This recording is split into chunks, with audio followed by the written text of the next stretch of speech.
The room went silent. A reporter had just mocked Travis Kelce's faith on live TV, expecting him to stumble, to backtrack, maybe even laugh it off. But what happened next? No one saw it coming. Instead of staying quiet, Kelce leaned forward, looked the reporter dead in the eye, and said something that left the entire room in shock. Within hours, his response spread like wildfire. Fans, critics, and even celebrities couldn't stop talking about it. So, what did he say that made headlines everywhere? Stay with me, because this might be the most powerful statement of his career. The air in the press conference room was thick with anticipation. Cameras flashed, reporters murmured, and the scent of freshly brewed coffee mixed with the faint whirring of air conditioning. Travis Kelce adjusted the mic in front of him, his fingers tapping lightly on the table, a subtle habit when he was deep in thought. The night had been a big one, another victory under his belt, but something about this moment felt different. Then came the question. Travis, you've talked about your faith before, but let's be real. Does faith really belong in professional sports? Or is it just something athletes say to look humble? The words hung in the air, sharp and loaded. A few reporters exchanged glances. Some smirked, waiting for a light-hearted response, maybe even a shrug. The tension was unspoken, but palpable. Travis exhaled slowly, his jaw tightening for just a second. He could feel the weight of the moment pressing on his chest. His mind flickered back, not to the game, not to the trophies or the fame, but to the nights he had spent alone, questioning everything. The setbacks, the failures, the moments when faith was the only thing standing between him and giving up. His eyes met the reporter's, steady and unwavering. A slight smirk tugged at the corner of his lips, not of amusement, but of quiet understanding. "You know, that's a fair question," he said, his voice calm, but carrying a depth that made the room lean in. "But let me ask you something. What do you hold on to when life knocks you down?" Travis let the silence stretch for a moment, his fingers pressing lightly against the cold surface of the table. The air conditioning hummed in the background, barely masking the faint shuffling of reporters adjusting in their seats. Cameras stayed locked on him, waiting. The reporter, still smirking, leaned back slightly in his chair, as if confident that he had thrown a question too sharp for Kelce to catch. But Travis wasn't rattled. He let out a slow breath, the weight of the past creeping in like a slow-moving tide. His mind drifted, unbidden, to the nights that nearly broke him, the ones no one saw. The loneliness of his college suspension, when his football career seemed over, before it had even begun. The frustration of watching teammates move forward while he sat on the sidelines, wondering if he'd ever earn a second chance. The crushing doubt of his early NFL seasons, when the critics whispered that he wasn't built to be great. And then, the quieter moments. Sitting in his car after a rough practice, gripping the steering wheel so tightly his knuckles turned white, his heart pounding with the fear of failure. Standing in an empty locker room long after everyone had left, staring at his reflection in a smudged mirror, asking himself if he really had what it took. "If I didn't have faith back then," he thought, "I wouldn't be sitting here right now." The smirk on the reporter's face hadn't faded, but the amusement in his eyes flickered when Travis finally spoke.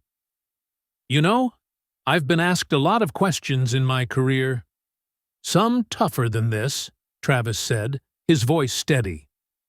"But I'll tell you this, when you've had everything stripped away, when you've hit rock bottom, faith isn't just something you talk about. It's the only thing that keeps you standing." The smirk disappeared completely. Travis let his words settle in the air, his gaze steady as he scanned the room. The once restless crowd of reporters sat still, their pens hovering above notepads, fingers frozen on keyboards. Even the faint clicking of cameras had slowed, as if the weight of his words had momentarily stilled everything. The reporter who had questioned him shifted in his seat, his smirk now replaced by something unreadable. Maybe surprise, maybe discomfort, maybe, just maybe, a flicker of respect. Travis continued, his voice unwavering but low, the kind of tone that demanded attention. "I've been at the top. I've held trophies, felt the roar of a stadium, seen my name in lights. But I've also sat in silence, wondering if I was enough, if I'd ever make it. And in those moments, no crowd could save me. No paycheck, no fame, no headlines. The only thing I had was faith." A pause, a breath. The soft hum of the overhead lights seemed louder now. You see, faith isn't about convenience. It's what keeps you going when everything else tells you to stop. The reporter blinked, opening his mouth slightly as if to say something. But nothing came. The room remained silent. But this wasn't an empty silence. It was full, charged, thoughtful, changed. And for the first time in that press conference, it was clear. This wasn't just another post-game interview. This was a moment no one would forget. The room felt heavier now, not with tension, but with something deeper, introspection, maybe even discomfort. The reporter, who had moments ago carried himself with unwavering confidence, shifted in his chair, as if suddenly aware of the weight of his own question. His fingers twitched near his notepad, but he didn't write anything down. Travis could have left it at that. He had already said enough, had already turned the moment into something no one would forget.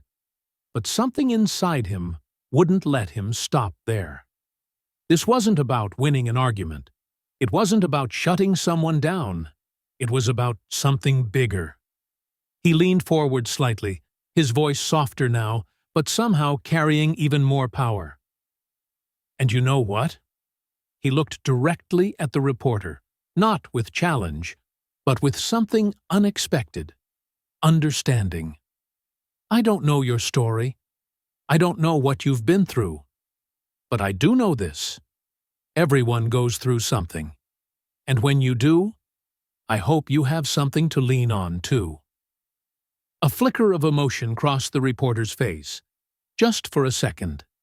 He swallowed, his throat bobbing slightly, his expression unreadable.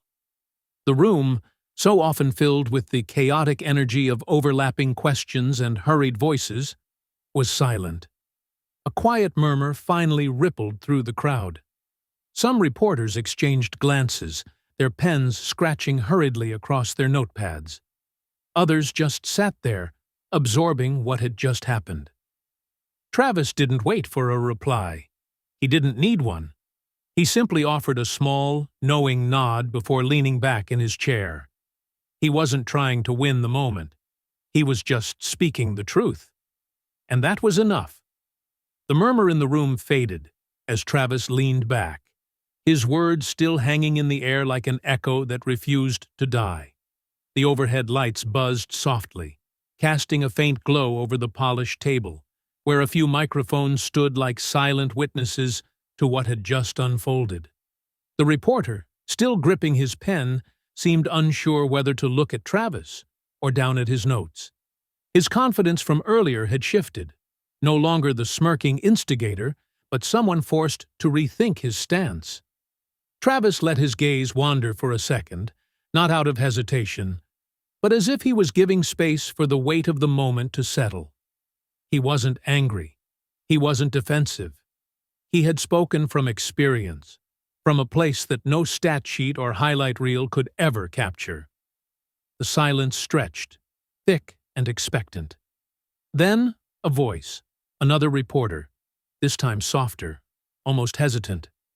"Travis, do you think faith is what kept you grounded through the toughest moments?"